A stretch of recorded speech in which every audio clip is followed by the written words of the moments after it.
Hello and welcome back to my channel, Board Games in a Minute. So I am back from Spiel Essen, my first ever Essen, and it was amazing. But I will talk about Essen in detail at the end of this video, so I won't bore you guys with details at the beginning in case you're not interested in hearing all about it. But this is going to be a haul video and then a recap of Essen and like my Essen highlights and all of that. So let's just start with the games or promos or whatever that I picked up at Essen, and I will show you guys all of the stuff I got, and then again I'll talk about the convention at the end in case you're interested in hearing about that. So let's begin.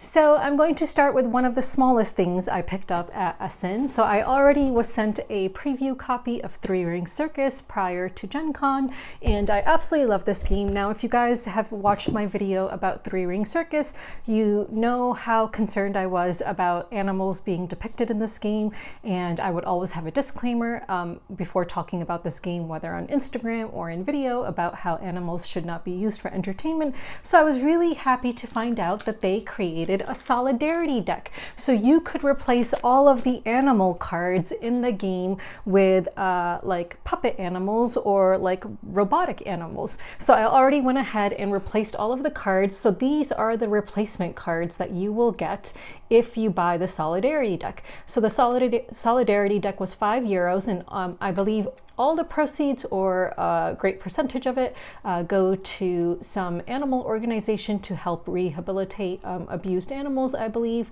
or rescue animals. So yeah, so of course I was happy to buy this deck. So this is not a review copy. I picked this up myself and bought it because of course I wanted to replace the cards as soon as I could. So I was really happy to find out that they have a solidarity deck and that you can replace all of the cards in this game. Oh, there's some more. Here's some more, sorry, that wasn't all of them. So yeah, so really excited about this, and I hope that they have it available on their website so other people can also pick it up if they want to. So yeah, so that was one of the things that I got at Essen, and of course I put all of the regular animal cards in there, which I will not be using from now on. So yeah, so that was the first thing I got, but sticking with small things, I'll just show you another thing that I picked up for a friend. I picked up some War of the Ring promo cards for a friend. So I don't have this game, so I got the tree beard for my friend, and it comes with this like tree beard miniature. I don't know if you can see it through the bag, but I'm not going to open it because it's not a Ziploc, and again, it's not for me. So so that is tree beard, and then there is this Tidings Not Burdens promotional mini expansion. So yeah, so I picked this up for a friend who requested it. They live in Mexico, so I don't know if they would ever be able to get their hands on it, but now they have this. But sticking with Lord of the Rings, now this is not something that I got at Essen, but it arrived in the mail, and I just wanted to share it because it has to do with Lord of the Rings. So I joined these virtual walking challenges so that you are encouraged to reach a certain number of steps, and when you do this walking challenge, you can get a medal at the end when you complete it. So I signed up for the Conqueror the Shire challenge, and I want to do the Fellowship of the Ring one next. And so I completed my walking challenge, and I got this really cool Shire medal. So yeah, I think that the back, let me see if I can show you the back as well. There's like a, oh yeah, this is gorgeous. So here is the back of the medal, and this was the front, and it opens up, and there's actually a ring inside. I had no idea that it would actually come with a ring. Like, this is so nice. Unfortunately, oh, actually it might fit. It's gold though. I tend to wear rose gold jewelry, but this is super freaking cool. Like, oh my God. And it fits so nice. Like, it actually has a spot for the ring right in here. I mean, this is really nice. Okay, I admit it was expensive. So to sign up for this walking challenge was like $50, but that includes this, and it includes the app. And when you complete certain milestones, you get like postcards, and you get to read about the stuff that you're encountering along the way. So for this, of course, it's like virtually going through the book. So it is really cool. So I'm gonna do the Fellowship one next, and you have to do these in order if you want to sign up for the Fellowship or the Lord of the Rings one. So yeah, so I just wanted to share that with you guys. All right, let's move on. So one of the games I picked up at Essen is Faraway by Johannes Guppy and Corentin Librot and Maxine Morin, and it's by Ketchup Games. To be honest, I know absolutely nothing about this game, but I had a really hard time choosing which one I wanted because they told me that I believe 2 or 3 out of the box covers they had were like limited edition, and then the one that I actually liked the most was not limited edition, but I ended up getting one of the limited edition ones just because I was like, fine, whatever. But the one that the cover I liked the most actually had these really cool like purple mushrooms on it, and it was like a purple cover, but I ended up picking up this one in the end. So really I only all I knew about this game was that I really like the artwork and it just seemed really cool. Here again is the purple character, and that would have been on the box if I had picked the other one. So it has really incredible artwork, so it's the artwork that attracted me, but I heard from someone who actually played this at Essen that they really enjoyed it, so I am happy about that. But look at this freaking artwork. It is so freaking cool. Like, I absolutely love it. Now, I think I might sleeve these cards just because they're the kind of like paper that I feel like would be hard to shuffle. So I feel like I might sleeve these just to make it a bit easier to shuffle these cards. But then again, sleeving is so expensive and I find myself spending a lot of money on sleeves and sleeving games that I probably only play a couple of times, if at all. Because again, when you own as many games as I do and you have a full-time day job, you do not get to play all the games that you own. So sorry if I'm going through this really fast. I just have a lot of games to get through. But yeah, I absolutely love the artwork in this game, and that is what attracted me to this game. So I'm really looking forward to playing this. So that is one of the games I picked up at Essen. So that is Faraway. And this is not a review copy. I paid for this myself.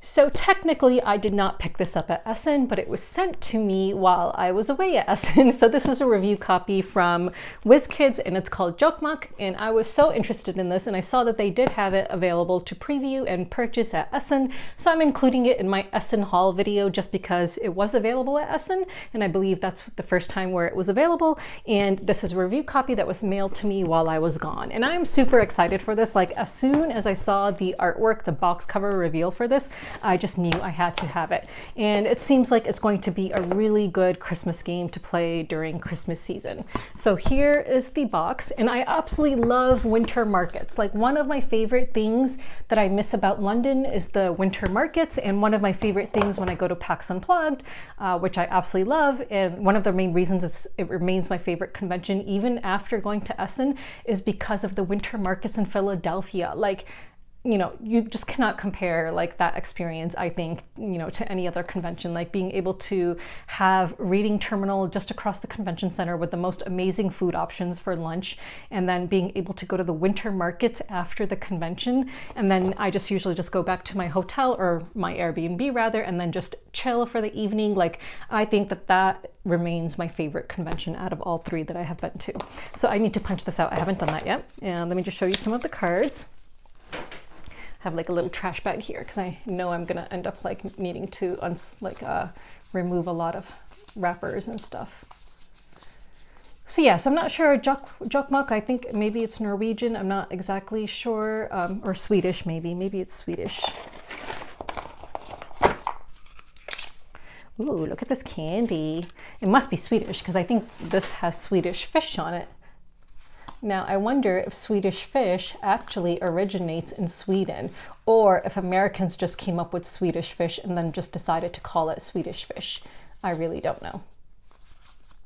I am very curious. I'm gonna have to Google that later. Oh, and look at the back of the cards because they are just so beautiful. I just absolutely love this. I mean, I already love it and I haven't played it yet, but the other WizKids games that I've played, I absolutely have adored. Oh wow, look at the back of this one. It's a night deck. Oh, that is so freaking cool. But it is not Christmas time yet. It is still Halloween season, and so I will wait until November at the earliest to play this because we cannot intrude on Halloween's time. And then I love that it comes with a paper bag instead of a plastic bag for the various components, and it just looks like a bunch of different colored meeples. So like nice pretty colors. And there is red as well. So yeah, so that is JokkMokk. So yeah, Oh, and I think that there's maybe some instructions or something like that, or player aid guides. Yeah. So that is JokkMokk. So that arrived while I was gone. So super duper looking forward to playing this. So since I mentioned that we cannot intrude on Halloween's time, it makes sense to show you a Halloween themed game, Candy Hunters. So this is a review copy that I picked up. This is going to be hitting Kickstarter, I believe, sometime soon. So this comes from Smart Flamingo Games. So let me just show you some of the cards. Oh, this looks cool. Here is the back of the cards. And then on the front, it looks like a cool tile placement game. Like it's got cool haunted houses. Like I actually really love that. Like I've told you guys that I feel like I haven't found my quintessential like Halloween game. Like I absolutely love Dreadful Meadows, which you can, actually you can't see it because it's up there. But I love Dreadful Meadows, but it still does not feel like the quintessential Halloween game that I am looking for. So I hope that someday I will find what I am looking for, but I don't think I will. So that means I just have to design it myself. And I am working on a Halloween themed game myself. So yeah, it's just a bunch of cool tiles with like these haunted houses on them. Oh, just really, really love this. And on the back, there's different types of candy. Oh, this is cool. I'm really excited to try to play, to play this soon. And then it comes with these like little ghosts and pumpkins, jack-o'-lanterns. That is really cool. So I'm looking forward to playing this. So yeah, so that is Candy Hunters, where, it says we will try to match tile patterns on a shared board. Cool. Yeah, so I think it was supposed to have player tokens too, but it does not look like mine has player tokens. Interesting. I will contact the publisher about that. Maybe I'll just need to substitute something for that. So yeah, so that is Candy Hunters. So stay tuned for coverage of this. So this is a review copy I received from Silex Games. Now I had mentioned how I absolutely love the game Dreamscape, which is also published by Silex Games. And one of the games that I was most after at Essen was Amalfi Renaissance, which I did not get my hands on. So he told me to come back to the booth at the end of the convention, and if he had any copies left over, then I would be able to get a review copy. But by the end of the convention, I just had too many games, and so I unfortunately had to forego a copy of Amalfi. If he had any left over, I didn't even stop by. But he did give me a review copy of Clockworker, which is a game I have wanted for so freaking long, but it was unavailable in America, like just so freaking hard to find in America. And this, in fact, is a German edition because there were no English copies of this available, but it's mostly language independent. So I just need to print the English rules for this. So I will have to print out the rules. There are some things which I think I may have a bit of difficulty with, but I hope that I will be able to find like the English for all of this so that I can just replace it. But, on the tiles here, it's just, symbols and numbers, so that should not be an issue. But the reason that I really wanted this game was because, of course, of the steampunk theme. It's got these cool little robot-looking thingies. It's got a bunch of different cubes and stuff, little robots that I will need to assemble. And yeah, I did punch everything out in advance because I had to punch everything out in advance of packing, just to try to, lighten my load as much as possible. So let me just open up these cards. So I have my scissors handy. If I can do it without damaging. Okay. So yeah, if you guys haven't played Dreamscape, it was a game that was on Kickstarter. I missed the Kickstarter, but I ended up buying it from someone who was selling it on Board Game Geek several years ago, and I absolutely loved Dreamscape. So again, this is by the same publisher. So yeah, just look at these cards. Oh my God, absolutely so excited to play this. I just cannot believe I managed, this is the great thing about Essen. Like there are games that I just could not get in America and that I've managed to get my hands on abroad. I mean, that is just fantastic. Oh, and it looks like there's even more cards. Or are these tiles? Oh no, it looks like cards as well. Just wonder why they came in different wrapping. Interesting. The back of the cards. So yeah, to be honest, I don't know much about this game, but I'm really, really excited to play it. And here were the backs of the other cards that I just showed you. So yeah, so this is Clockworker. So let me know if you've ever played this and if you like it or not. I would be curious to hear anyone's thoughts on this who may have thoughts on it. It is designed by Riccati. I have no idea who Riccati is, but looking forward to playing this. So let's move on.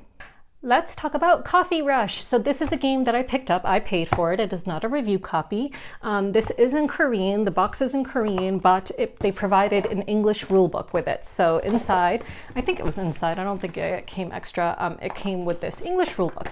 So I survived off of coffee at Essen. Every morning I would get a grande white chocolate mocha with hazelnut syrup from Starbucks because I needed it to wake me up. Like I got like no sleep at Essen, but I will talk about that at the end of the video. So it comes with this board, and then it comes with these player boards. So you are playing as baristas, and that is the extent of what I know. Now let me just show you the inside of the box. So I already put in all the coffee cups here, which is pretty cool. It comes with like these plastic coffee cups. Let me just show you some of the cards. Like what I believe these are like maybe different recipes that you are trying to fulfill. So yeah. I will mention that I only started drinking coffee when I was like in my mid-20s, and I do not drink straight up black coffee. It has to be flavored and it has to be sweet. So it has to be like a latte, a frappuccino, or something like that. So here are some meeples. It comes with these tiles. So I'm not going to open up everything because I have a lot of stuff to get through. It comes with these containers, which is nice. So you'll be able to put all the different components in it. And it's a really nice insert. Let me just show you like what it'll look like. It'll look like that. That's really nice. So yeah, the various kinds of meeples. Like I don't know what these white things are supposed to be. This looks like it's supposed to be chocolate. No idea what this is supposed to be. No idea what that's supposed to be. No idea what these are. These are coffee beans. And this looks like it might be matcha or green tea. I don't know, green tea or green coffee, who knows. So yeah, so that is Coffee Rush. So I am looking forward to playing this as well. It was not high on my list, but I just happened to be there at the time. So what happened was I had gotten my copy of Nokosu Dice. And when I show you guys Nokosu Dice, I'll talk more about that story. But right after getting Nokosu Dice, this booth was right nearby. And, you know, I was like, well, I'm here, so I might as well get it. So I did.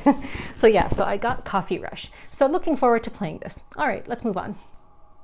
Another game I got at Essen, and this is a review copy, is Flowar. Like ever since I saw the photos for this game, I was super interested, and more so interested because it's by the same designers as the Red Cathedral. And now I've had also the chance to play the White Castle, which I covered before leaving for Essen, and that was De Vere Games' Essen release. This is published by Primigenio.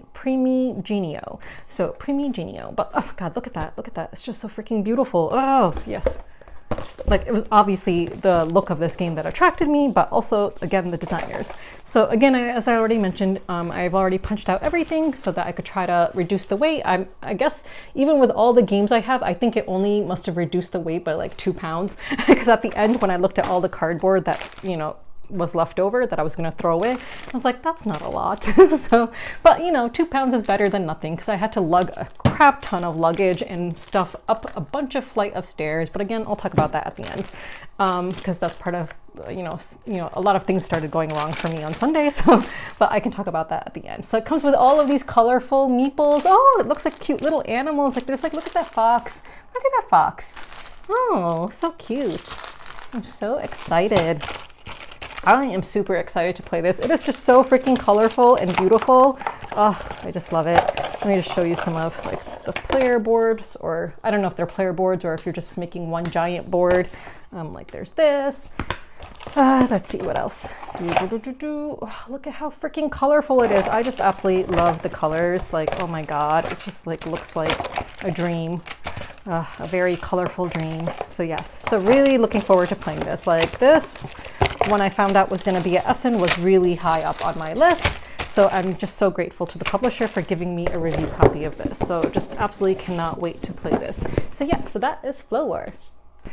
I picked up a review copy of Hidden Ark. So this is a game that came out on Kickstarter. I do not know when, but when I found out that the art was done by Angela Rizza, I just had to have it. So Angela Rizza, she is a really cool artist and I just absolutely love her artwork.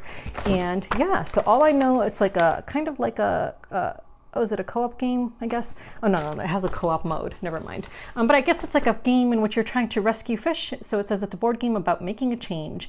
So you are a part of science teams and you're doing rescues and blah, blah, blah. So yeah, so it has a good message, which I really appreciate. So that's good to know.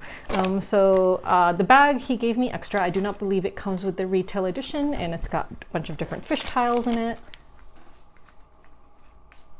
So yeah, a bunch of different like tokens, ships, ribbons or whatever, player cubes and stuff. And then here are the player boards. I think that there was like a mistake, so it came with some replacement boards, which I have not even punched out yet. I think I got some like promotional tiles or something like that. And then let me just show you the board. I saw some people playing this, and I've heard from a few other people who've already played it that they actually really enjoyed it. So I'm really glad to hear that. Just look at this grid. Just got a huge grid and stuff on it. So I'm really looking forward to playing this. In fact, maybe I'll take this to game night tonight. Who knows? We shall see. So yeah, so really grateful to the designer, because the designer was there and I met with him. Oh, I should have gotten it signed by him. Why did I not do that? That's a shame. Oh dear. I should have gotten this signed since I spoke to him and he handed me the review copy. Like, oh, that's a missed opportunity. Next year, I will remember that whenever a designer hands me a game, I will just immediately open it and have it signed by them. Like, oh my God, what a missed opportunity. So yeah, so thank you, Tobias, for giving me this game, and I really look forward to playing it. Okay, let's move on.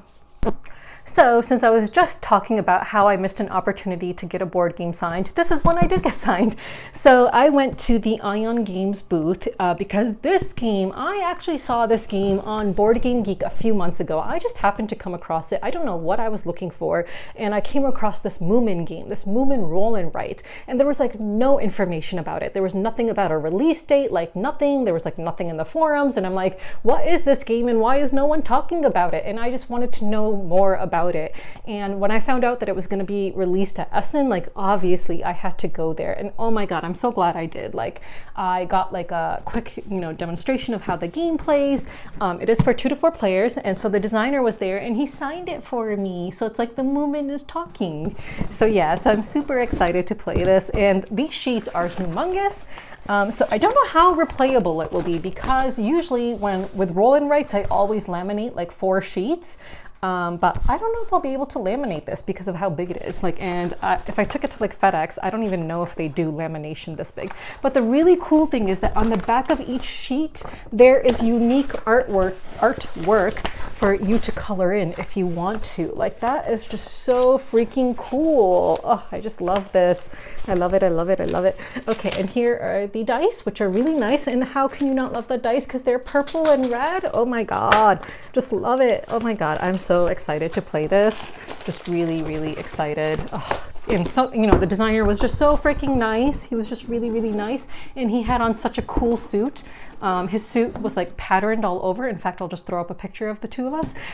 Yeah, so thank you so much to the designer for signing this for me and giving this to me. Thank you. So I'm super excited for this. So yeah, let's move on.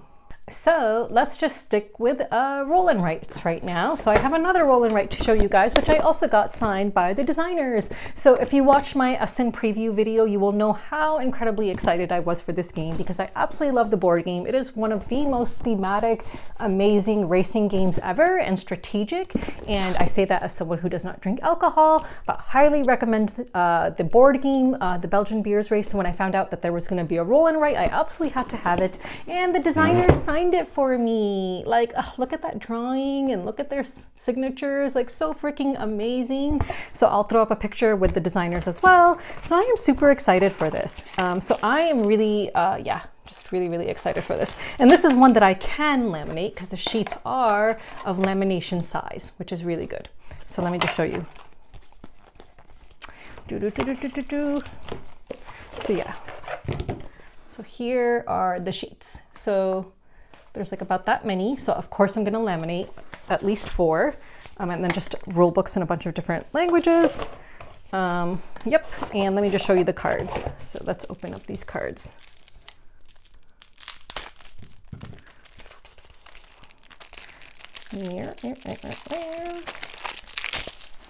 Okay.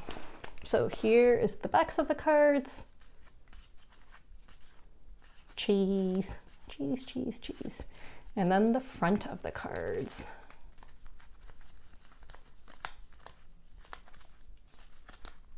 So yeah, really excited for this. Their booth was really popular. So this game was doing really well from what I could see. So yeah, really looking forward to playing the Belgian beers race. So moving on. Sticking with dice, let's talk about Nokosu Dice. Now, I have a funny story about Nokosu Dice. So it was the first day of the convention, and prior to the convention, the other people in my Dronda Games group, so we had a big group chat on WhatsApp, and we were all talking about the games we were most excited about leading up to the convention. So most of them were really excited about Nokosu Dice, which is a trick-taking game, and I had not really looked into it. I didn't know much about it, and in fact, the day I got this, I was headed towards a different booth, and I was just walking in this one direction. I was just trying to find a certain stall, and at this point, I don't even remember which stall I was looking for. Oh yes, I think I was looking for sea dragons. So I was just walking in this hall. I knew it was in that hall, and I was just looking for it, just not really paying attention, just trying really hard to find this one stall, and right in front of me were these guys from my Dronda Games group waiting in line. So this is before the convention hall opened up to regular customers. Right now, it was only people with exhibitors passes who could get inside. So they're waiting in line, and they're like, Sarah, and I'm like, who said my name? And then I see them, and I'm like, oh, hi. And then they're waiting in this really long line, and I'm like, what's going on? What are you guys waiting for? So they told me that they were waiting for the stall to open because the stall was not going to open until 10 a.m. when the hall opens up to everyone, the public, and they only brought, I believe, 200 copies with them, and they would sell 50 copies a day, which is crazy. So there was a whole line already before the hall even opened up to the public. So they just let me join them in line. So I feel really bad for whoever was number 51, because it's probably me joining the line that prevented 51 from getting the game. But I joined them and I got this game. So I feel kind of bad about that. But I'm really glad I got it because it is very good. So one night, Luke Hector from The Broken Meeple, his channel is really great. Of course, you guys probably know about his channel more than mine because he has a much larger platform, a much bigger subscriber count, but his channel is really great, and he's one of the few channels that I regularly watch. So he came and played games with us at our hotel, the Dronda team, on Saturday night, I think it was. Yeah, and was it Saturday night that he played games with us? Yes. So we played Nokosu Dice with him, and he absolutely loved it and then really wanted to get his hands on a copy. So again, I felt bad that I had a copy and that he didn't. So it is a really great trick-taking game that uses dice and cards, a combination of dice and cards. It is really cool. I absolutely enjoyed it. So those were the dice, and then here are just the cards that, oh, here, sorry, these are player aids. So here are just numbered cards. In different colors, the same colors as the dice. I'm not going to talk about how this plays, even though I played it. I will do that in a weekly playback video at some point. And then there is this one die holder, which is going to be the trump color and number of the die that was rolled. And then, of course, a bag for all of the dice. Really, really a great game. I should mention that I won by 1 point. So when we played this game, I won by 1 point. So Mubin, who was part of the Dronda team, had 21 points. Will had 91. Luke had 31. Oh dear. And then I had 92. And then E, who was E? Eddie. So Eddie and Salish, two people were kind of playing as one, kind of like a team, and so they had 70 points. So yeah, so Eddie and Salish. So super amazing game. So I'm really happy that they yelled out my name so that I was able to get a copy of this game. I do not know if or when it'll be available in America, but hopefully soon because it's a really fantastic trick-taking game. Okay, so let's move on. I bought a copy of Islet. So this is actually a game that I demoed first. So I hardly demoed any games while I was at Essen, but I demoed this and I really liked it, so I purchased it. This is an abstract strategy game in which you are basically birds and you are trying to lay eggs on an island, and you yourself as the player are constructing this island so there's different kinds of tiles and different colors. So let me just show you. And they have different symbols on them. So this one has leaves on it, and some of them will have clouds or something on it. I don't remember what all this branches. So they have different symbols on them, and you're going to be using cards. So let me just show you some of the cards. in order to move your birds around and get to, like, the way you place down tiles on your turn will help you determine which cards you get, and then the cards you get will help you to lay the eggs and move your birds around the island that you need to do. So it's a really cool game. I absolutely loved it. So I thought it was a really great abstract strategy game, and I really like this plastic bag. That's a nice plastic bag. Like, usually I replace plastic bags, but actually I might still do that just so I can separate them by player color. So I might still do that, but it's a nice plastic bag. So here's a blue bird and the blue eggs. So by the end of the game, whoever has the most eggs, or gets their eggs out first, but then if the game ends before someone has reached the requisite number of eggs to win, then it's whoever has the most eggs. And of course, here's a nice bag. So yeah, I really enjoyed my play of Islet, and this is one that I purchased because I was not sure it would be available in the US or when. So yeah, absolutely really liked this, and it was like one of the very few games I actually demoed. So yeah, so let's move on. This is Sea Dragons. This is in Spanish, of course, but I did get an English rulebook, so this is one of the games I purchased. I absolutely had to have this. Why? Because, of course, the artwork is done by Webers and Santiago, so that was the main reason. But one of the designers is also Simone Luciani, so I think it will be a good game. So let's see. Like I said, I don't know anything about it, but here is the rulebook. I believe, ooh, look at this. That's nice. So it comes with this board. Let's open this up. Still so many games to go through. Okay, I got way more games than I had planned. Garbage. Okay, so I believe you're gonna put these all together to create a big giant playing area, and this is gonna go in the center.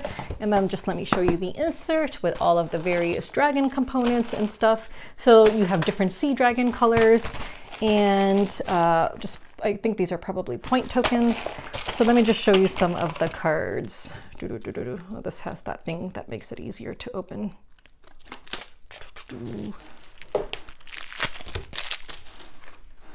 Okay, here is the back of the card, which is really nice. That coral is so pretty.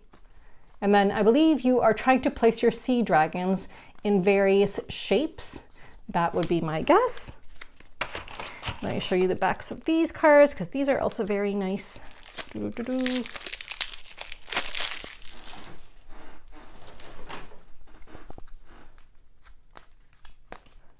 And then the front, wanted. And then more dragon shapes. So the wanted cards have this on the back. So yeah, so really, really looking forward to playing this. So I hope I will get the chance soon. Okay, and let's move on. Another game I purchased at Essen is Nekojima. So Nekojima is not a game that I was like super duper interested in, but the night before the convention started, so Wednesday night, I was allowed into the convention center, of course, because I had an exhibitor's pass, and people from my team said that they had played this and they absolutely loved it. So I purchased a copy the night before the convention even started, and I got it signed by the designers, which is really nice. And my rulebook is already a little bit bent. So look at this. So it's a dexterity game, but look at the artwork with the various cats and stuff. This is really nice. This is like maybe wood or plastic. This is really nice. And then I'm not going to show you guys everything, but I think you might have heard about it, but you have these like things, like these structures, and you're going to be like balancing cats on them. And the cats, I believe they're cardboard, like I punched them out, but they're like nice thick cardboard.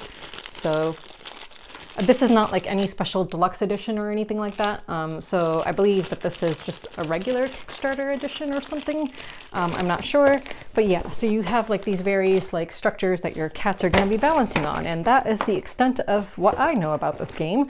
But I'm looking forward to playing it. And like I said, everyone in my group who has this game and played it, was this bag from this or something else? Oh, I think this was from Islet, maybe. Must be from Islet.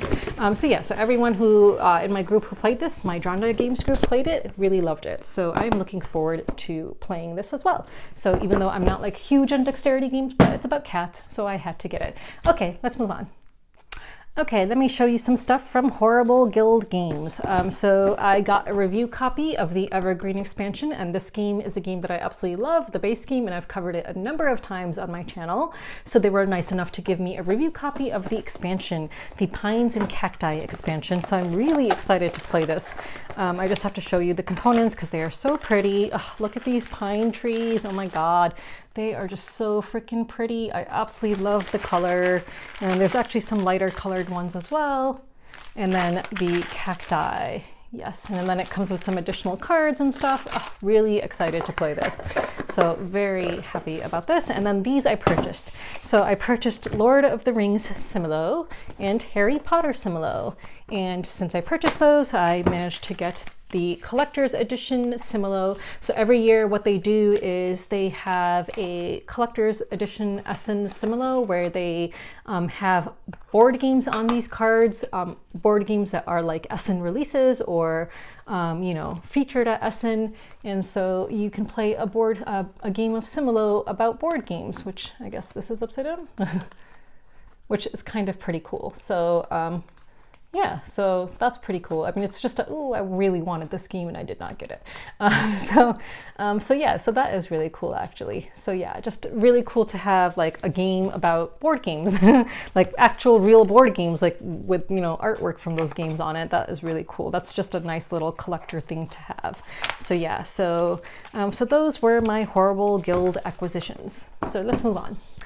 So you guys know that one of the things, the publishers that I was most excited about was Pythagoras Games, because their games are really hard to get in America, or they were. Like literally like a day or two before Essen, they announced that they have a partnership now with a publisher or a distributor in America. So now their games will be easier to get in America. But I went there, you know, I made my list, like, you know, since I, you know, have always wanted these games and I've always been obsessed with Pythagoras. I'm like, okay, even though now they're going to have a US distributor, you know, it was still one of the first places I went to because just of how long I've been pining after, you know, these Pythagoras games. So one game that I was really pining after for many, many years, well, not many years, I guess 1 or 2 years, is Pessoa. So Pessoa was just impossible to get in America. So this is a review copy. So that was very, very kind of them.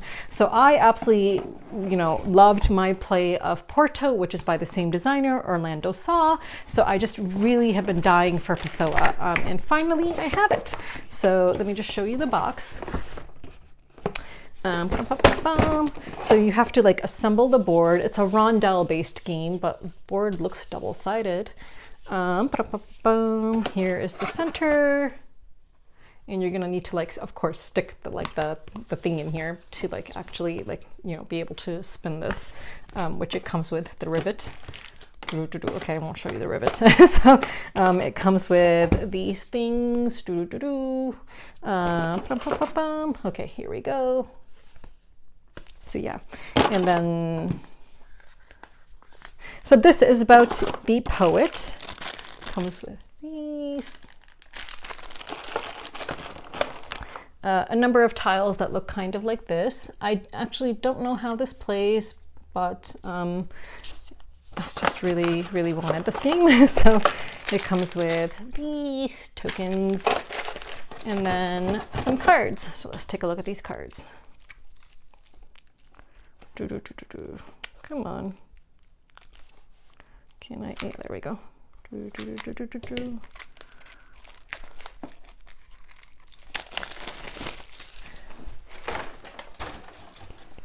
Okay. Looks like a lot of text on the cards, in fact. I hope I have an English version. I hope that they have like English cards or that they're multilingual. Okay, it looks like, yeah, it looks like there's Portuguese or Spanish or something on it, plus English. I'm guessing Portuguese because they're a Portuguese publisher. So yeah, so that is Pessoa. So they were kind enough to give me this as a review copy. Then not as review copies, I managed to purchase a couple of their other games. So let me just put this away quickly. So So one of the games of theirs that I purchased is Lata, which is of course one, how does this fit in? Why do you not get in? This way? No. This way? No. Okay, I feel like I'm a little kid trying to figure out a puzzle here. Come on, this way? No, no. Okay, what the heck? I just cannot get this in. Okay, there we go, there we go. I got it, I got it. Okay, so I got it. I'm sure a little pig could have done that faster than me. Okay, because of that little pig who does the puzzle, and then you see the human alongside him trying to stuff his luggage into the overhead compartment of an airplane, and the pig is like better at like spatial reasoning than the human. Anyway, so one of the games I purchased is Lata. So Lata is of course a game that I was very much interested in because it's by the same designer as Cafe. I absolutely love Cafe. It is like one of my favorite games ever. So super excited for Lata. So yeah, so it's the same box size. Comes with these like different player boards in different colors.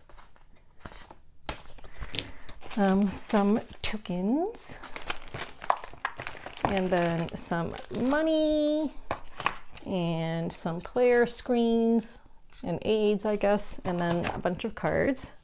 The fish looks kind of shiny. Let's see if he is shiny.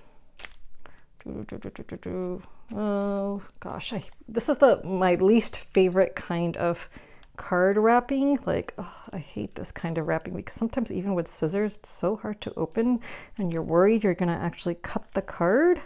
Oh my god, I don't know. Come on. Oh, I don't want to rip up any of the cards, but this is like really impossible. Oh my god. Okay, there we go. Hopefully I did that without damaging any cards. Okay, so look at that fish. The fish is actually shiny. I don't know if you can tell, but he is shiny.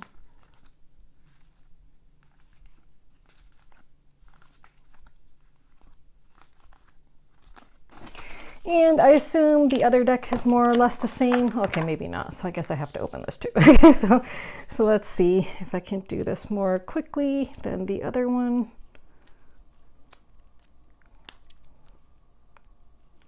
Come on, dude. I really wish publishers would stop using this kind of wrapping for cards and be actually more, you know, eco-friendly with paper instead. There's just so much plastic waste. Okay. Those cubes are also shiny. Oh, these smell so good. Oh, I love the smell of new cards. It just smells so freaking good. Yeah, okay. And then look at the back of that card. So shiny, so pretty. Okay, so that is Lata. And then another game of that I purchased from Pythagoras. Oops, I forgot to stick in the money. Go in, money, go in. Okay, so another game that I purchased is of course one that I was also very excited for because it's also by Orlando Saw, and that is Celtae. So Celtae. So yes, so this is a game I purchased as well, and the art is done by the Micho. Ooh, that is a cool looking board.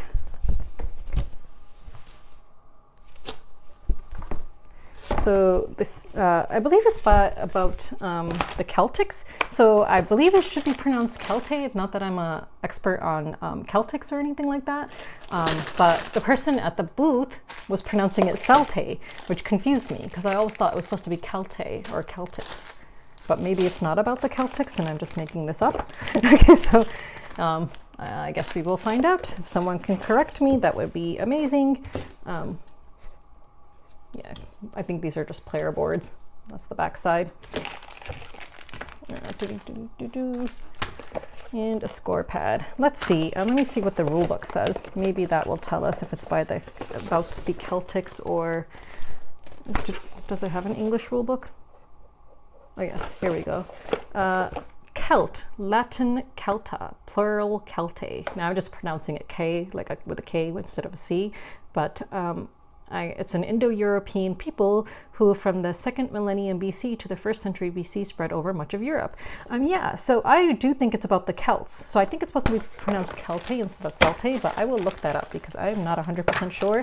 But I don't know, I think I may have mentioned this in one of my weekly playback episodes, but I am very much interested in the well, I became interested after I started listening to his podcast, but I've always been interested in languages. So, you know, I speak a couple myself, and then I started listening to this podcast, which is called the History of the English Language Podcast, and it is amazing. Like, it starts with the Proto-Indo-European language, and it goes into so much history about the peoples and the, you know, just so much history about the peoples, the land, just everything. And you learn so much history while learning about how English evolved. It is so freaking good.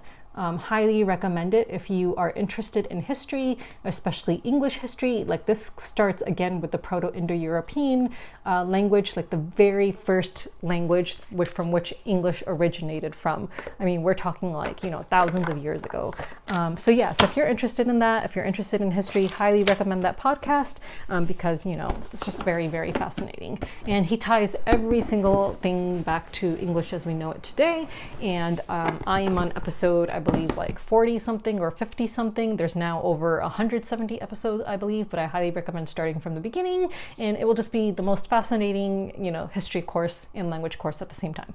Okay, so those were the games I got from Pythagoras. So again, one of them was a review copy and the others I paid for. So let's move on.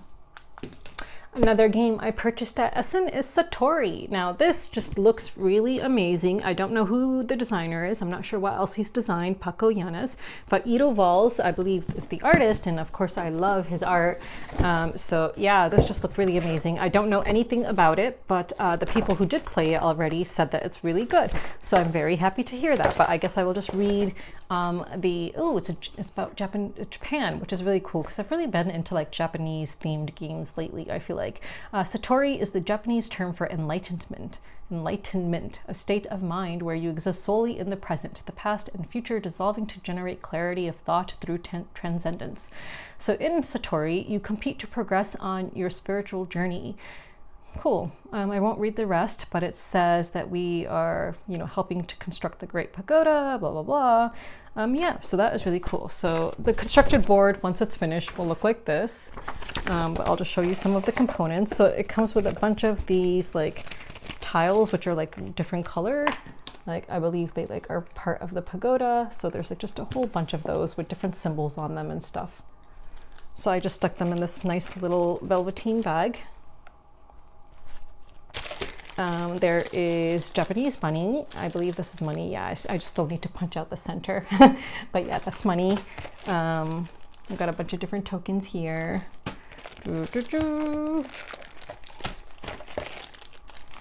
Just lots of tokens. Just, you know, it just reminds me a lot of like Bitoku, kind of like just from the appearance of this game and just how colorful it is and just so pretty. Oh my God. Just so freaking pretty. So yeah, again, I'm not going to construct the board, but I'll just show you a little bit of it. But yeah, I just really, really love the artwork. It's just so pretty. So really looking forward to playing this. You know, this was a game that I think I had mentioned in my preview video. I can't remember how much, how interested I was in it at the time, but once I saw it in person, I was just like, yeah, I need it. so that is Satori. So let's move on. Another game I picked up, and this is a review copy, is Art Society from Mighty Boards. This box is so cool. Like, I don't know if you can tell, but it's kind of like dual layered. So the art pieces are actually like further in. That's just really cool just touching it. Okay, so this is by Mitch Wallace. And I love that it has like one of my favorite paintings, The Night Cafe by Van Gogh in it. Like, I just absolutely love that. Oh, look at this cute little rat thingy. That's super cute. And this is like a scoreboard, I would imagine. And the different player boards, I absolutely love them. Like, look at these. Oh, I just really, really love the look of this game. Oh, the look is so nice. And you can't tell from this, but these like little circle things you see are kind of raised just very slightly so that the various tiles you have can slot into them nicely. So I actually let someone else play with my copy in the hotel lobby one night, and I haven't played with this yet, but he is the one who told me that the paintings like slot in nicely because of that. So yeah, so it just comes with a bunch of different paintings and stuff like that. The insert is super duper nice. So yeah, so this was a review copy that I received from Mighty Boards that I am super excited to play. Like, as soon as I saw the cover and learned what it was about, it's like an auction kind of game, I just knew I had to have it. So, and I love art, so yeah, so this is really, really, you know, exciting. And you know, ooh, look at this. It's like ghost cows, or are those cats? I can't tell. But the artwork, some of it's real and some of it I think is fake, like just made for this game. I mean, not fake, but like not real, like classic art pieces, I think. So yeah, so that is Art Society. So let's move on. Next up, we have something small. I got a review copy. So this, you know, it's small, but but they gave it to me for free, so that was nice. It's Sea Salt and Paper. So yeah, so this I had previously purchased. So I purchased this on my own, but they gave me the expansion for free. So let's just open it up. I might just actually cut that because it seems like wax, like really hard paper to open. Ooh. So as I've mentioned before, because I've played this game like a number of times, like the theme of the game has like nothing to do with the play of the game. So this is like a really nice set collection game, but again, the theme has absolutely nothing to do with it, and you could like literally make this game about anything and probably still play it. so yeah, so super excited to have the expansion though, because I actually really do love this game. I've already played it like 5 or 6 times since I got it. So yeah, this would have been a great game to just, you know, take along. Like it's a great game to just take along like to a cafe or something like that if you want something small and quick to play. Sticking with small games, I will show you another review copy that I received. I received a review copy of Frenemy Pastry Party. So yes, so I went to this one booth, and I think it was like a combination of 2 publishers from Japan or Korea, one or the other maybe. So I think it's Japan or Korea. I really can't tell which language this is, or maybe it's China. I don't know. If someone who knows languages could tell me what language that is.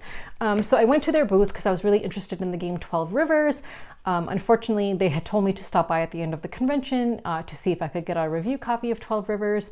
That looks like a really cool game with like rolling with marbles that roll down like these rivers and stuff like that. And it has llamas in it, and it just looks incredible. But unfortunately, as I mentioned before already, I already had too many games, and I just had to forego some review copies in the end. So, but they gave me this game, Frenemy Pastry Party, and it's got really cute like artwork on it. Like it's just adorable. Like it actually makes me really hungry for pastries. Yeah. So yeah, so I received this from them. Let me just show you the other side of the cards. Just really, really pretty. Oh, that is so pretty. So yeah, so I got this. So, you know, I hope to play this at some time.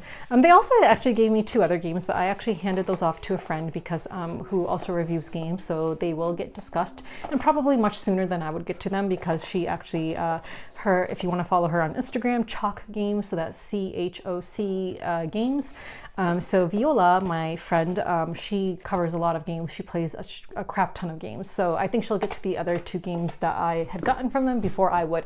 So because I was really limited for space, I handed those off to her. One of them was Run Animals Run, which is about sad, like really, really sad looking animals trying to escape from a zoo. And the animals like legit look depressed. And then the other game was a party game. Maya. So that was the other game that they had given to me. So I handed those off to my friend to review. So they will get reviewed, just not by me, unfortunately. So yeah, so let's move on. So this is the last game I have to show, and that is Oak. So there is this tradition at Essen that publishers do.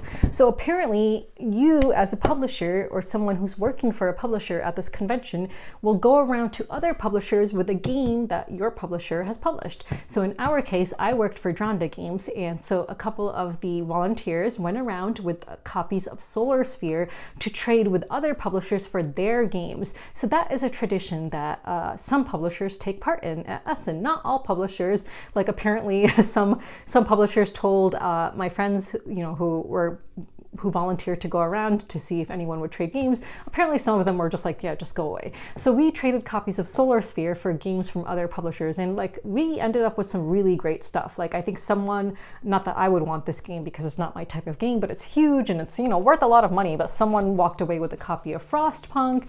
There was a copy of Flamecraft, which I like. There was, you know, there were some other really great games. There was Sunrise Valley, which is a game that I really wanted from Horrible Guild. I think it's called Sunrise Valley, the Rainer Knizia game. So we drew cards to see who would get to pick a game first. So with all the games that we were able to get in trades, we then, you know, had a big collection of them, and then we drew cards to see who would get to select a game first. So luckily, you know, I had some choices available to me that I was interested in, and one of them was Oak, and again, one of them was Sunrise Valley, but I ended up choosing Oak in the end from Game Brewer because this is not a publisher that I've worked with, and I think it would be a little bit difficult to get a review copy from them. So yeah, so super excited. So I got this as a part of that trade tradition that you know, publishers at Essen do. So not technically a review copy, but it was free for me. so yeah. So let me just show you this board. And this is a game that I was actually interested in when it was on Kickstarter, but you know, I have to be a little bit more selective nowadays just because of how tight money is. So I don't know if this is like a retail copy or a deluxe edition. Like, I have no clue because I just didn't even check, so I can't remember. But yeah, it comes with these various tiles. No idea what this is. It just looks like a bunch of different animal parts. So I really don't know what that is. There's like some antlers and stuff in there. Let me just show you some of these tiles. And I think that this is just, I think these are player boards, but again, really do not know. But yeah, let me just show you some of the cards.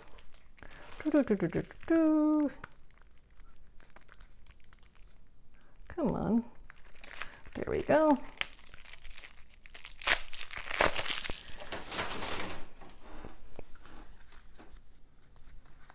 Oh, look at that chicken. I need to go back to that chicken. Very colorful. Okay, yeah. Ooh, that was pretty, whatever that was. That is nice. And let's open these ones. Come on. Actually, I am going to show one more game after this that I forgot about. Okay, I guess those are the backs. My bad. So yeah, no idea how this game plays, but I'm super looking forward to playing this. So this is the game that I got as part of the Essen trade, so that was really exciting. Had no idea that they do this, but that is a really nice tradition for conventions, and I'm really curious whether publishers do this at other conventions. So if you've worked at other conventions and you know, I would love to know, because that's just a really nice tradition. I've never worked for a publisher before this at a convention, so that was really cool. So yeah, so thank you to Dronda Games for Oak. I think I owe my thanks to Dronda Games because they're the ones who gave up copies of Solar Sphere so that we could get some games. And then of course they're going to keep the leftover ones, and that would be good research for them. So let's move on. So this is another game that is technically not a copy I picked up at Essen, but it was being like shown at Essen, and this is hitting Kickstarter later this month. This is Calimala by Fabio Lopiano, and the art is done by Ian O'Toole. So I am previewing this game for its Kickstarter. So this is a new edition of Calimala. So I just thought I would show you a little bit. Actually, are these player boards? I do not know. I've actually never played Calimala before, which I know is such a shame because I actually really like Fabio Lopiano's designs, like the other of his designs that I've played. So I've played, obviously, Three Ring Circus, Merv, which I absolutely love. So yeah, so I just thought it would be fun to just show you some of the components from this, even though it is a prototype version. So please do keep that in mind. But look at how pretty that is. Oh my God. That is really nice. So this has like different cities on it. So again, prototype version, and I'm, positive that the actual production copy is going to be way nicer. Like, just think of all the other games produced by Alley Cat Games, like really top-notch quality. Ooh, wow. This is pretty. That is so freaking pretty. Oh my God. On it. Oh, again, I've never played it, but it's got like Barcelona, Lisbon, and London, Bruges, Okay, so I've actually been to all of the cities I've just named, but then the other ones I've not been to: Hamburg, Troy, Santa Maria del Fiore, Santa Croce, I guess, and San Miniato. I think those are like cathedrals though. Wow, this looks really stunning. Like the artwork is just stunning. And again, this is a prototype version, so please keep that in mind. Of course, the board is gonna be much nicer when the game is actually produced. And then it just comes with a bunch of different tokens and stuff, so I'm not gonna show all of those, but I will show whatever this is. No idea what this is, but yeah. Ooh, that's shiny, and the board, the artwork is just so nice. Okay, so I'm really excited to play this. So yeah, so we'll see how this plays, because again, I've actually never played Calimala before, but I do love Fabio Lopiano's other designs, so stay tuned for an overview video of this. I just have a few more small things to show, so I will show those, and then we will move on. So I picked up a Flamecraft promo card for myself and also for a friend of mine. So that is exciting. It's called Lucky Lake, and it has Lucky Ducks in the corner, Lucky Duck Games in the corner. Their like little logo. And then I stopped by the Wanderlust booth and just picked up some postcards. so I didn't buy the game. I'm not even sure if the game is there to purchase. Maybe it was, I don't know. But I picked up these really pretty postcards because they offered those. So that was really nice. This is kind of upsetting me. So this is a promo card for the game Adventures in Neverland. So Adventures in Neverland, if you've watched my videos, you will know it's a game that I backed in 2020. It funded in May 2020. And the publisher appears at Essen every year to demo the game, and yet we still have not received our copies, and I really don't know if we will ever receive it. So it's a bit infuriating to get a promo and see them at a convention when we have yet to receive our games from more than 3 years ago. So, and at this point, I'm not even interested in the game anymore. I was backer number 2, by the way, and my friend Viola was backer number 1. So I don't even know if I'm interested in this game anymore, to be honest. I think I might reach out. I did one time try to get a refund and they would not give me 100% refund, and I understand all the reasoning behind that, but I'm just kind of like really like angry, and I'm just like, dude, I don't know. Anyway, I won't get into that. This was stuck to a board game of mine and I discovered it later on. I have no idea what this is. If anyone can look at this and tell me which game this is from, I am just very curious. No idea where this came from. It just happened to be stuck to a board game box of mine.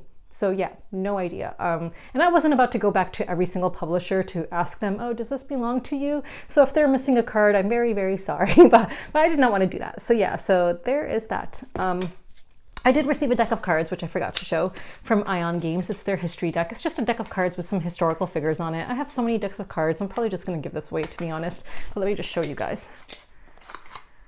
Yeah, I'll probably just give this away, even though the artwork is pretty cool. I mean, look at that. Look at the cat. So, you know, but yeah, it's got like for the Jack, King, and Queen, and aces, I believe.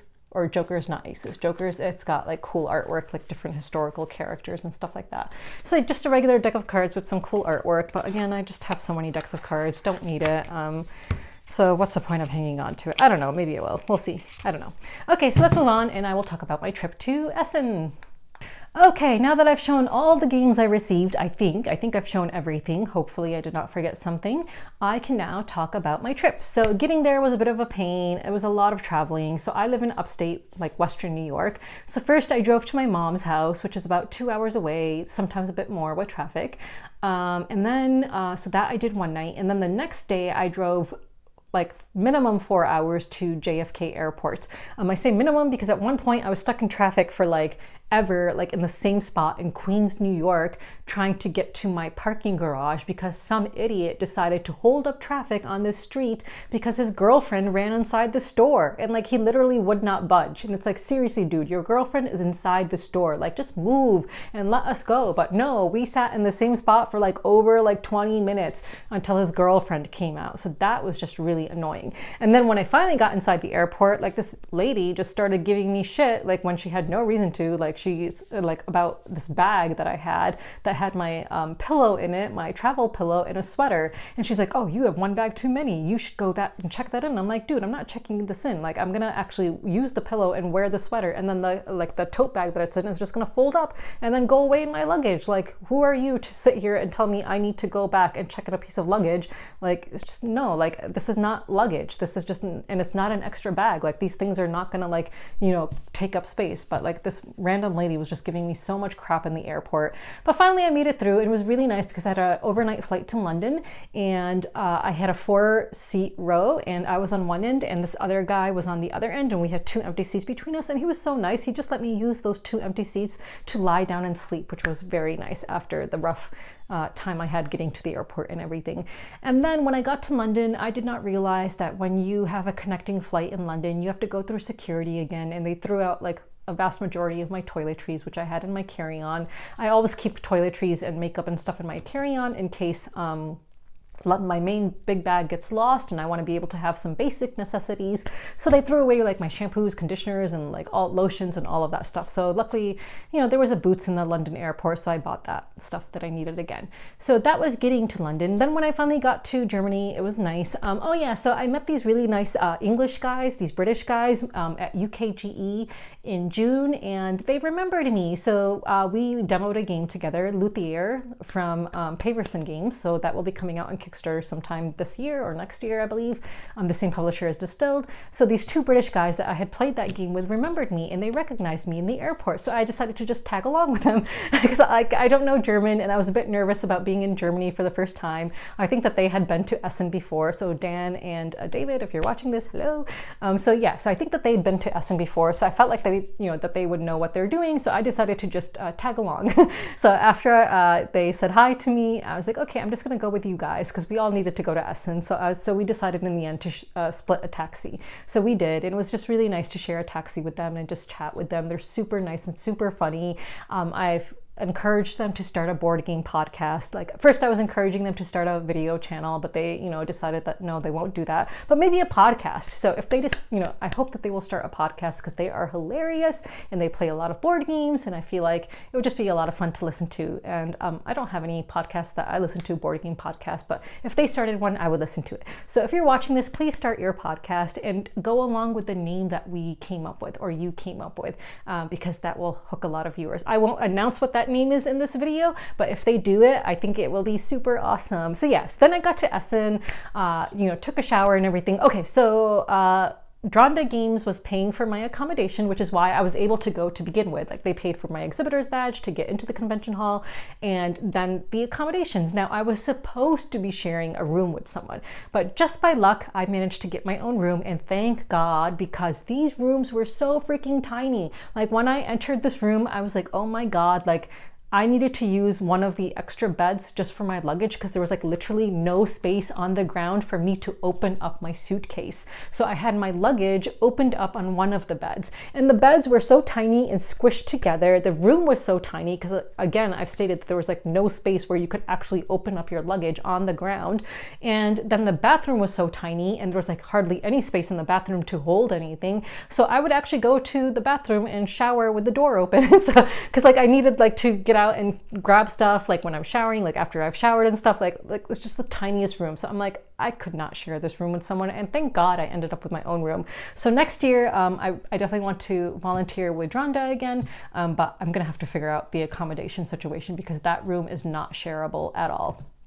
But I really love the whole situation of like the vast majority of us staying in the same hotel together so that we in the evenings could like go to dinner together, travel back together, play games in the lobby together, which unfortunately I did not do as many times as I hoped I would. So the first night I was exhausted, I'm totally jet lagged Wednesday night. So I decided I would not play games with them in the lobby on Wednesday night, but we did go out to dinner. We went out to this nice Japanese restaurant.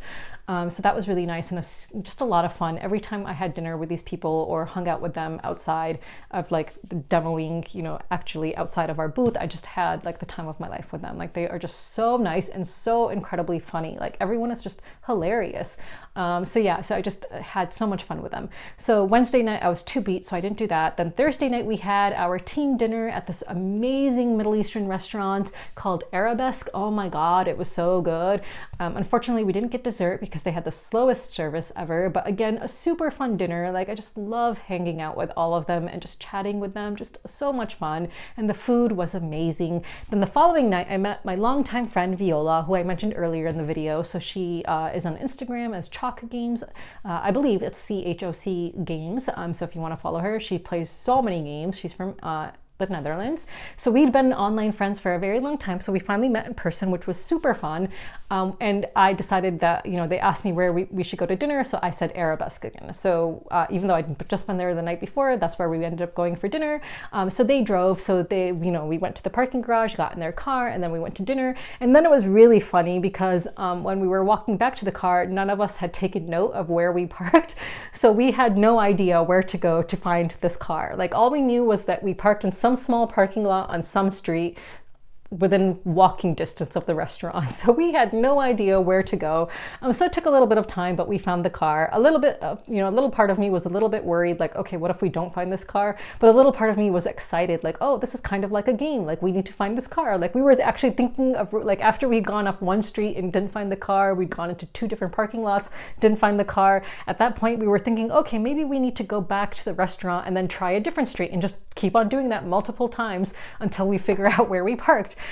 So that was just really funny and just fun. It was just a lot of fun. So I thought it would have been a cool game if we actually ended up needing to do that, but we eventually found the car. So yeah.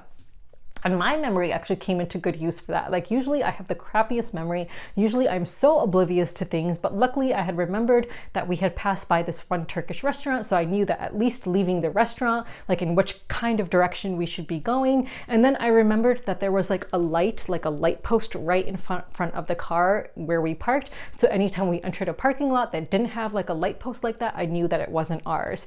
So thank God my usually faulty memory came into good use. So that was super fun. So I didn't play games with people that night because I was tired. And then the next night, that's when we played Nokosu Dice. So that was Saturday night. So we played Nokosu Dice with Luke Hector from the Broken Meeple and like the Dronda gang, and that was so much fun. And then one of the team members of Dronda had his prototype of a game that he created, which was so much fun. Like it's a party game, but like super duper fun where you can like learn so much about your friends. And we had the best time. We laughed so much. We were joking around so much. It was just hilarious and just so much freaking fun. So that was Saturday night, I believe. Then Sunday, I was, so first 3 days of Essen, amazing. I made, these friends I was working with, they were just so nice. I hung out with them. Like we would walk around the convention center together. When we weren't working, we would have lunch together and just, just a really amazing time. Like I just felt like I was in such great company. And I just felt so safe and happy with them. Like they just made me so happy. But Sunday, I received a text message on my phone, which I found really upsetting. So I did my morning shift on Sunday, and then I was walking around with a few of the guys from the Dronda team, like we were gonna have lunch together and stuff. And then I received a very upsetting text message on my phone, like it had, something personal where it just really upset me and I started crying. So I was having a pretty bad day at that point in time.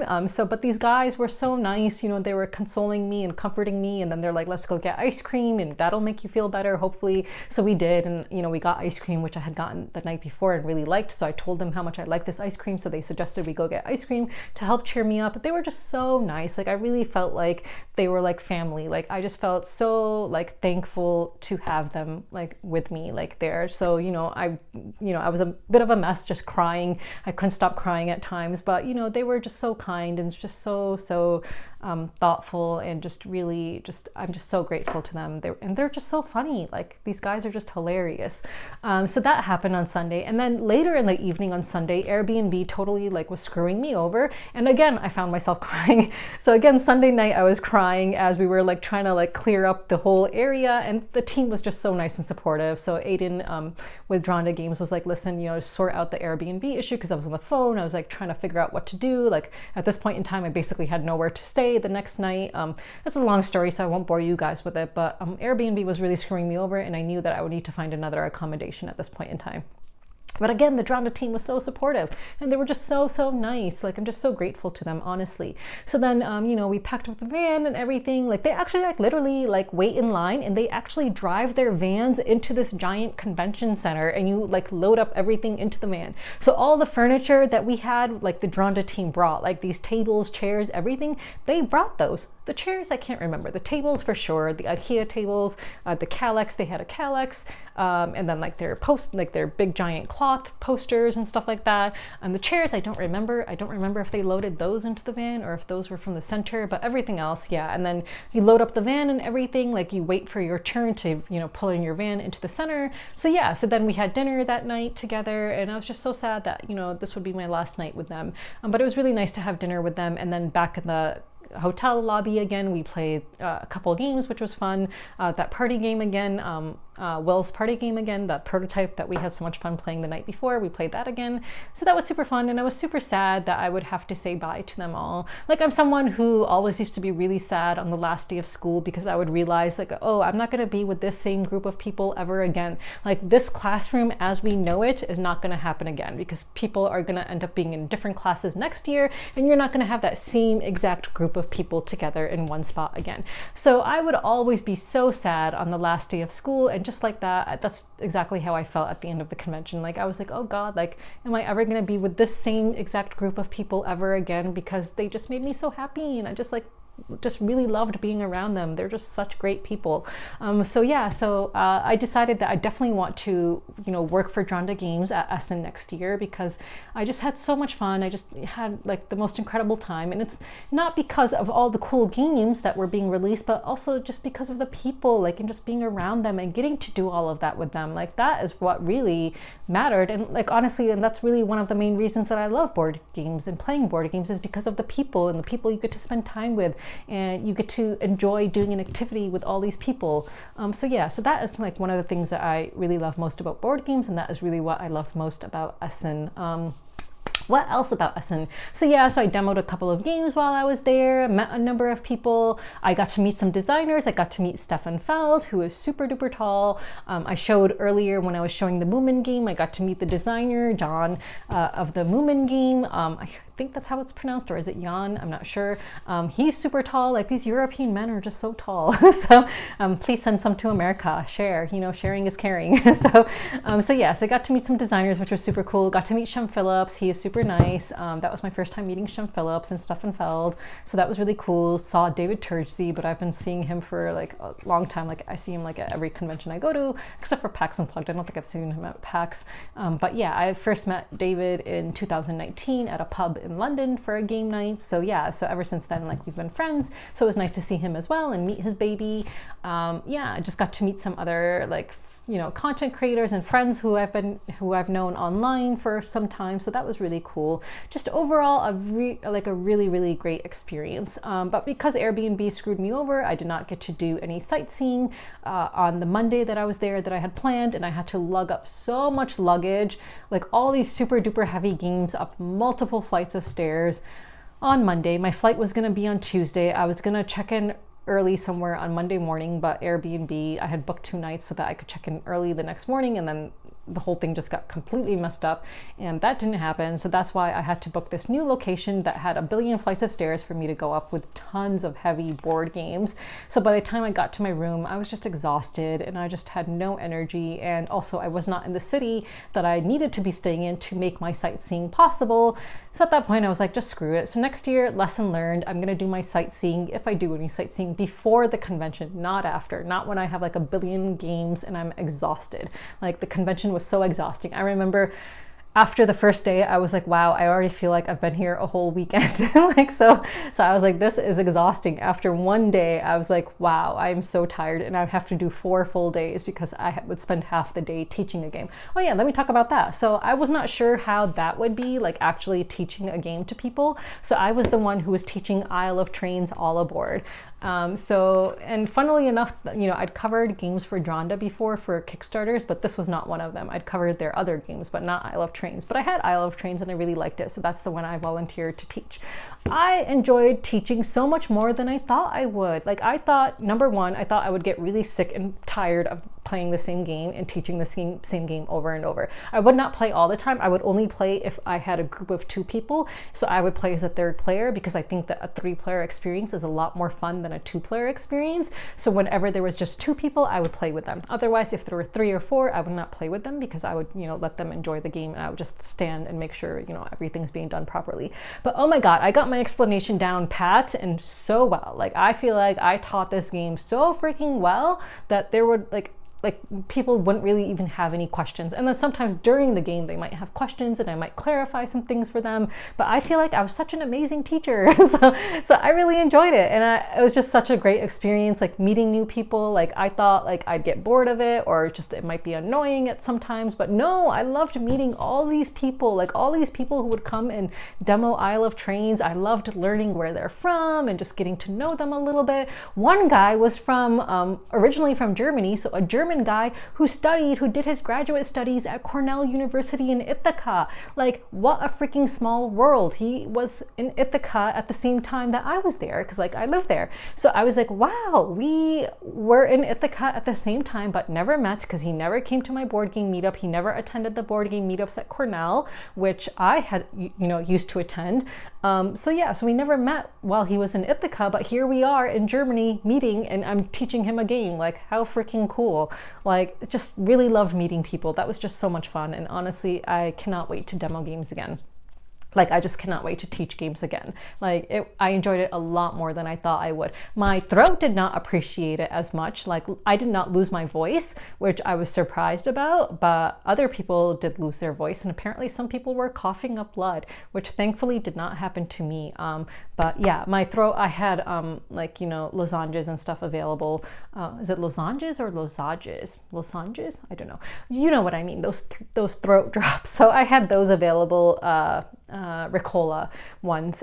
So I just used those, and yeah, I was fine. So I really, really loved it. It was such a great experience, and I'm so glad I went, and I'm so grateful to Dronda Games for allowing me to be a part of their amazing team, like just the most wonderful people, Aiden, Simon, and all the volunteers.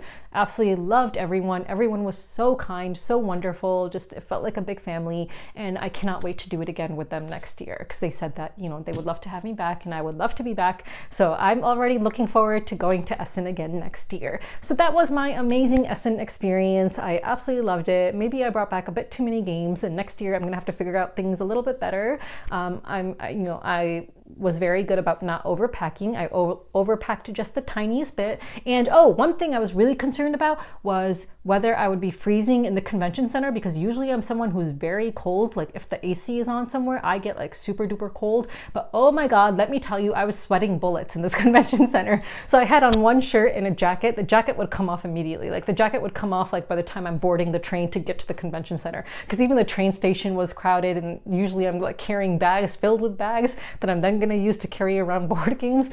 And so I would grab my coffee at Starbucks, and I'm already like sweating before I even get to the convention center. And then once you're in the convention center, like, forget it. Like, it's so freaking hot with over like 190,000 people there. Like, you will be sweating. Like, I was sweating at least. I don't know. I was just so hot. So thank God I did not, like, I had thought I was going to wear a long sleeved shirt with the Dronda shirt over that and then a jacket. Thank God I did not do that. So I had on just a shirt and then a jacket, and the jacket could just come off. It's only the last day that I felt cold, like the last day, which was less crowded, and I wasn't moving around as much. Like, it was the first 2 days where I was really focused on getting games and running around and carrying a lot of heavy bags and sweating and like just, feeling really gross from all of that. But the last day is when I actually really felt cold. And of course, when I was demoing games, like when I actually sat for a long period of time, then I would start to feel cold and need my jacket. Otherwise, sweating bullets. Yeah, so that was not a concern. And the weather in Germany was quite nice as well.